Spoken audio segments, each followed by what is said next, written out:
আসসালামু আলাইকুম hello dear viewers and all of my subscribers স্বাগতম জানাচ্ছি সিমেন্স লজিক ল্যাবের পক্ষ থেকে আমি মাকসুদুল ইসলাম মুরাদ। আমাদের আজকের ভিডিও সিমেন্স S7 1200 সিরিজ পিএলসির ধারাবাহিক ক্লাসের অষ্টম দিনের দ্বিতীয় পার্ট নিয়ে। আজকে আমরা শিখব কম্পারেটর অপারেশন বক্সের ইন রেঞ্জ এবং আউট রেঞ্জ ইনস্ট্রাকশন কীভাবে স্কেলিং ভ্যালু নিয়ে ব্যবহার করতে হয় তা নিয়ে। তাই আর দেরি না করে চলুন শুরু করি। গত ক্লাসে আমরা ঠিক এখানে শেষ করেছিলাম যেখানে আমরা আলোচনা করেছিলাম যে আমাদের কম্পারেটর অপারেশন বক্সের যে কম্পারেটরগুলো আছে যেখানে equal, not equal, greater equal এই ইনস্ট্রাকশনগুলো। তো আজকে আমরা শিখব ইন রেঞ্জ এবং আউট রেঞ্জ যে দুটি ইনস্ট্রাকশন আছে এ দুটো নিয়ে। তো নেটওয়ার্ক টুতে থাকা আমার আগের ইনস্ট্রাকশনগুলো ডিলিট করে দেই। এখান থেকে আমি ডিলিট অপশান থেকে আগে নেটওয়ার্ক টুটা আমি এখানে ডিলিট করে দিলাম। তারপরে আমি এখন এখানে নতুন দুটি ইনস্ট্রাকশন নেব।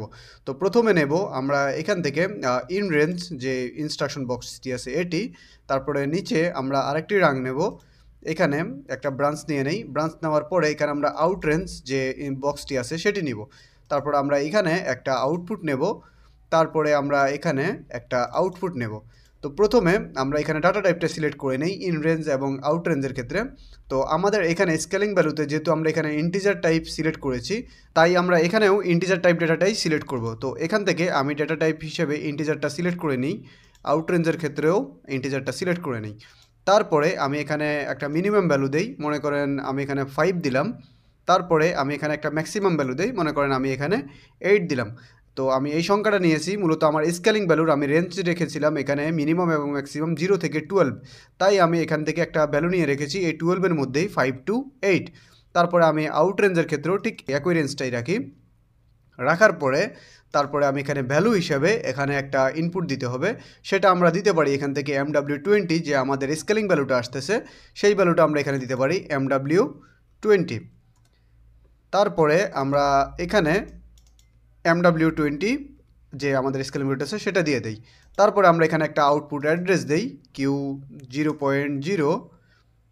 তারপরে আমরা এখানে দেই Q0.1। আমাদের অ্যাড্রেসিং করা হয়ে গেছে। আমরা এখন ঠিক বোঝার চেষ্টা করি আমাদের এই দুটি ইনস্ট্রাকশন ইন রেঞ্জ এবং আউট রেঞ্জ বক্স দুটি কিভাবে কাজ করবে।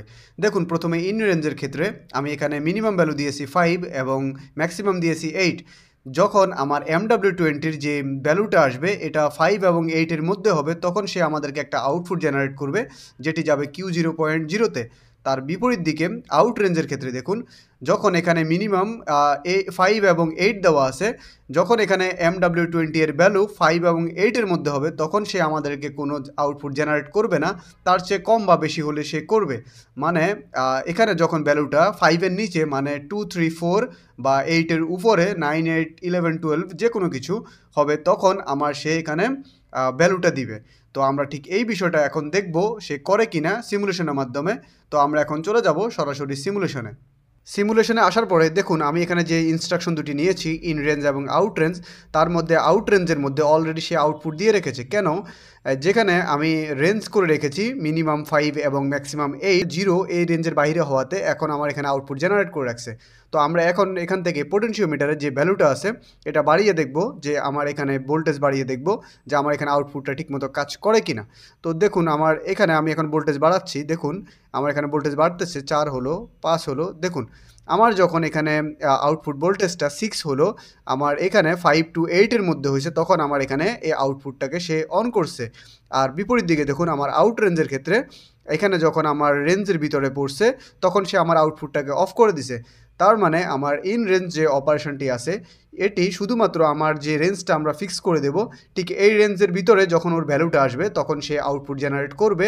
আর বিপরীত দিকে আউট রেঞ্জ যে বক্সটি আছে এই বক্সটি শুধুমাত্র তার যে রেঞ্জ সিলেকশনটা থাকবে সিলেকশনের বাইরে সে এখানে আউটপুট জেনারেট করবে। তো আমি আশা করি ইন রেঞ্জ এবং আউট রেঞ্জ ইনস্ট্রাকশন দুটি কীভাবে কাজ করে আপনারা বুঝতে পেরেছেন। আপনারা আপনাদের সিস্টেমের রিকোয়ারমেন্ট অনুযায়ী আপনারা এই দুটি বক্স সিলেকশন করবেন। আপনাদের যেখানে ইন রেঞ্জের দরকার হবে আপনারা সেখানে ইন রেঞ্জ সিলেক্ট করবেন, আর যেখানে আউট রেঞ্জ দরকার হবে সেখানে আপনারা আউট রেঞ্জ সিলেক্ট করবেন। তো আপনাদের মনে একটা প্রশ্ন আসতে পারে আমি সরাসরি কিভাবে সিমুলেশনে আসলাম। সিমুলেশন নিয়ে আমি একটা ভিডিও করে রেখেছি, আপনারা এটা ভিডিওর এন্ডিং থেকে এখান থেকে দেখে নেবেন, বা আমি আই বাটনে দিয়ে রাখলাম, আপনারা এখান থেকে সরাসরি প্রেস করে বা প্লে করে আপনারা এখানে দেখতে পারবেন। তো দেখতে দেখতে আমরা ভিডিওর একদম শেষ পর্যায়ে চলে এসেছি। আমি পরবর্তী ভিডিও করব ওখানে ওকে এবং নট ওকে যে দুটি ইনস্ট্রাকশন আছে তা নিয়ে।